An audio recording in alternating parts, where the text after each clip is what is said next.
G'day guys, welcome back to my channel. My name is Wildkard. Thank you for watching the Wildkard Rugby Show. Like, comment, and subscribe. And yes, you are here today because the Fijian Drua has ended the final game of the home season against the Western Force with a pretty big win. I think this might be the biggest win they have this season, 38 points to 7.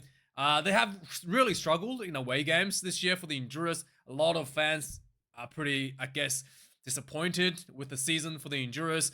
I think the style the Honduras has played is definitely, in my opinion, I've talked about this a lot over the season. I think that the Honduras needs to find a style that works for them and then really try to, maximize that style instead of trying to play this kicking game, sort of, test European style rugby that we saw they're starting to transition into. But the more structured, the more European style rugby has brought a lot of positivity to the Honduras in some aspect of the game, as well as we saw today. The scrummaging really dominant this today. I think they got like at least one scrum penalty against the Western Force, and the Western Force don't have a weak scrum overall. And yeah, so that's something that the Honduras can be really, really proud of. The team, as remembered a few years ago, the players couldn't win a single scrum and losing just about every half the lineouts as well. And now with to be able to get penalties with their scrums as something that they can pretty much go back to as a baseline of reset, something that they can be confident to rely upon. I think it's pretty much a massive improvement for the Honduras, especially this season. So not all negatives. I think there's probably a bit too much. I don't know. If you're a Fijian fan, let me know your thoughts on the Honduras performance this year. I think that is a big positive they can take out of the results this year. And of course, the results today, 38 points to 7. Lots of really, really good pressure for the Honduras. We saw some good handling from the Honduras. On the other hand, for the Western Force, the ball handling was pretty poor. Both teams tried to play sort of like, pop the ball off the ground style, keeping the ball alive, whereas the Honduras did that really well, actually kept the ball alive, and the Western Force, more often than not, pushing some of those passes, leading into mistakes. Yeah, some of the passes were just really like, I think Donaldson threw one straight to the touch judge. There was a lot of errors for the Western Force today. It looks pretty hot out there, but I'm not sure if it's actually that greasy. I'm not. I've heard that it's always kind of humid in Fiji. Obviously, being on an island and it's surrounded by water, but it didn't look that was that bad. And the Western Force was really struggling quite a bit out there. I thought the breakdown speed for the Western Force was also quite slow. I thought it was just a little bit too slow at times for the Western Force. And also, the Western Force was going side to side a lot this game. And every now and then they do make the break. There was very little follow-up. Like I said, the follow-up speed was just not there, and leading into the counter-rucking, and then even slower the breakdown, and then, getting turned over a lot as well. So again, the urgency from the Honduras was definitely one of the big factors in terms of defensive and the breakdown work for their pack. So really well done there for the Honduras. I've already talked about the scrum, the passing, the breakdown. The Western Force came out with some pretty good early pressure of the game, and then he just fell off. Sometimes the teams like to say that the weather, the really hot conditions is a thing. But I think that, again, the Western Force started out really well, and then I think the handling was just not quite there, not quite tidy enough to get themselves over the line there against the Honduras. This was also the final kind of the game for a lot of the Honduras big names. I have a little thoughts about this. When the Honduras was created, it's a team to build the sport in the island of Fiji and try to bolster, giving everybody more opportunities for a lot of the players to play in front of the home fans, in front of the home crowds, and then also bolster the support base in the region of Australia, the islands, and then New Zealand, in Super Rugby Pacific, essentially to bolster the overall viewership of overseas Pacific. The one thing that I don't like, and I really don't want to see, is that the Fijian Drua team becomes a funnel to European teams. It's a little bit disappointing to see a lot of these players going overseas. Obviously, money is a factor for everybody. You got to make money. You got to do the best interest for your family. And I think that something that Super Rugby needs to do to make sure that this doesn't happen. I'm not saying that locking players down, but I think that Super Rugby needs to come up with more competitive offerings in terms of whether it's more money or more incentives for the players, that incentives in like some maybe like like a maybe some guarantee to play in the national team sort of thing, but stuff like that to incentivize the players to stay for the Enduros and not just use the Enduros as a launching point for their career to go overseas. And I think that's a little bit disappointing for me to see some of these players just taking the opportunities. But this is a problem all across the board in Australia as well, in New Zealand. And I actually have a little bit of a solution I've been thinking about a lot. Hopefully you guys can let me know your thoughts and then tell me if this idea is going to work or not. So basically, a lot of times you see New Zealand players, and we're starting to do that as well nowadays with Australian players, offering sabbaticals to go overseas.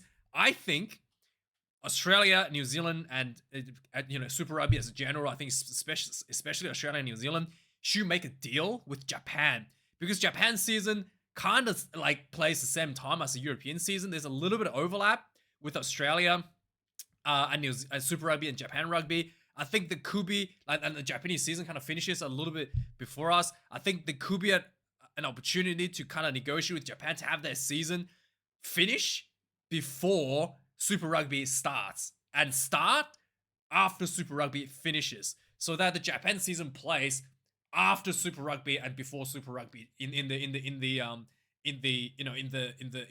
autumn and winter season over Christmas, essentially. They already play half the season in that period anyway. I think what I'm basically asking them to push it back a little bit more, so basically you end up in a situation where we can come up with a partnership with Japan, where our players, especially the ones that don't get to play the national teams, can take a sabbatical to play in Japan as like an off season in Japan, so they can make more money. If you actually look at like the French, why it's actually they can offer so much money, because they have a longer season. They're not actually paying you more money to do nothing. You actually have to play a much longer season than what the players are offered to play in Super Rugby. In Super Rugby, you play 14 weeks plus, the finals 15, 16 weeks, and then it's like a buy in between. So yeah, you only play about 15 weeks overall in the season. Whereas in France, you're playing from basically, before Christmas in November. In fact, they start in October basically, and they play all the way till July, till June, and that's the whole season. And they have to play the top 14. They have to play the Champions Cup. So they have a lot more games than we do here, and that's why they're offering a much more money. And Australian rugby can't offer that money because we're not getting that many games to be televised. And I think this could be something they need to think about. Have a deal with Japan, and Japan could be the off season with rugby, off season for Super Rugby, and then a lot of these players can play more rugby to subsidize reduce some of that income during the off season. And also that could transition into something like they have the Champions Cup in Europe. That can transition into some sort of Champions Cup here in Australia in Super Rugby and with Japanese clubs as well. So we can have some kind of, maybe even including some of the South African teams to come over who don't play for the URC, to have some kind of a Champions Cup in this part of the region. Again, getting some more game time, more games being played for players, giving them a bit more money, and that will incentivize them to stay domestically to play and not just going overseas because they're going to get more money. And in fact, if you do like the average, I think average dollar per game is probably not that much more in France than what they get paid in Super Rugby. So if we can increase some of the game time for the players and have some kind of partnership with Japan, and I think that'll really alleviate some of these opportunities, and really makes it more competitive in terms of offering a contract for our players and not having to break the bank because they can play off season in Japan, and some of that is subsidized by Japan Rugby. And obviously we have to offer some incentives to Japan. I think one of the incentives is we can have like some kind of a tradition that will play a game like with the All Blacks and All Wallabies will play a game one game each against Japan a year, one in July and one in November, and then the two teams will swap. Next year Australia will play in November and then New Zealand will play in July.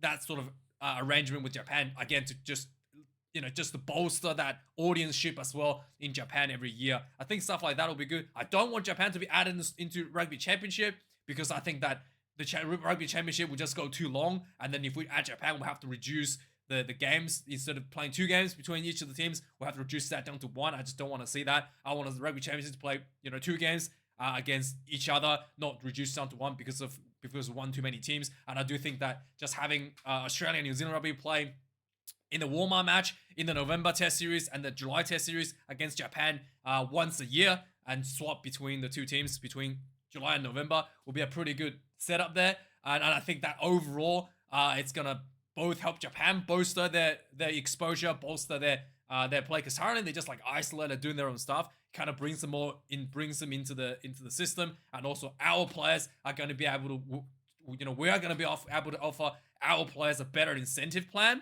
to play domestically, and some of that is subsidized by Japan in the off season, and then without Australian rugby and New Zealand rugby to be completely breaking the bank, so to speak. Anyway, that's a bit of a rant. That's something I've been thinking about. Let me know your thoughts. And oops, I just closed everything. Hopefully everything's still going. Yeah, so let me know your thoughts about their idea. But anyway, let's quickly have a go through the match stats of this match. 38 points to 7. 5 tries to 1 for the Honduras. Really well done. 579 run meters to the Western Force, 282. 25 defenders deep hidden for the Honduras to the Western Force, 9. 15 turnovers considered for the Honduras to the 17 to the Western Force. 64 tackles, Honduras, 9 missed. Western Force, 150 tackles made, 25 missed. So yeah, really getting belted a bit there, especially late in the second half. 23 kicks in play for the Honduras, 16 for the Western Force, 100% goal kicking for everybody. 668 kick meters for the for the Honduras, 624 for the Western Force. Line out 1 loss out of 10 for the Honduras, 3 out of 13 for the Western Force. So better there for the Honduras as well. 1 loss scrum for the Honduras out of 9, 1 out of 7 for the Western Force. Definitely a small win there for the Honduras. 8 penalties considered for the Honduras. Again, better discipline overall. And then Western Force, 10 penalties considered. 1 yellow card for a cynical tackle by the young number 9, by the way, Henry Robinson. There was a quick tap from the Honduras, and he made a tackle in an offside position. Definitely a yellow card offense there for him. So let's have a look at the point summary of the game. So yeah, the game actually started with Western Force doing a lot of defensive pressure. 2 minutes in, there was a loose pass from Honduras, and then it was scooped up by the Western Force.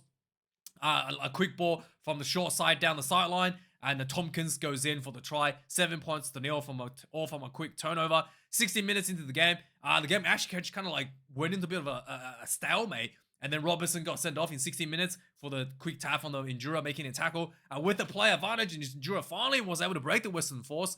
Was it? Actually, no, it was, no, they couldn't break the Western Force even with the play. Was it? No, wait, no, I think they did score with the play in the bin. So there was a nice little run for Raul Talmanda, flicked the ball off the ground, and then round around the sideline. Baselala goes in for the try, 7 points to 7. And then 35 minutes, again, a lot of stalemate, lots of mishandling. Took 35 minutes just before halftime almost for the Honduras to get another try and score. There was a nice little chip behind, little soccer skills, and then Honduras got the rebound, winning for the try. Marcy, 14 points to 7.